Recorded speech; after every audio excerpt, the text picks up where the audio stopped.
Það voru 3 stiga tap fyrir ÍR í Reykjavík í stað hérna. Hvernig eru svona fyrstu tilfinningar eftir þennan? Bara svekktur. Við spiluðum bara ekki nógu vel og þeir gerðu vel og kláruðu leikinn í lokin. Við vorum ekki nógu tilbúinir fyrir hálfleik og þeir bara fengu að gera sem þau vildu og við þurftum að eyða mikil orku að koma tilbaka þar. Svo byrjuðum við þriðja vel en bara kreddum Hákon spilaði frábæran leik og bara við þurfum að undirbúa okkur fyrir næsta leik. Komið mjög beittir inn í seinni hálfleikinn en svo svona renn undan því. Mikil orka sem er hjá ÍR og þið náðu ekki einhvern veginn að matcha það. Það er rétt með þér.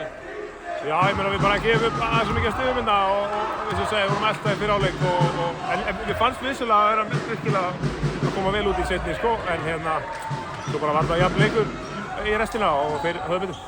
Stutt í úrslitakeppni, hvaða máli skipta þessar vikur svona inn í úrslitakeppni? Þær eru bara gríðarlega mikilvægar. Það er einn leikur núna eftir og svo bara þau að koma á fullu krafti inn í úrslitakeppni. Kærar þakkir Þórir og gangi ykkur vel. Takk.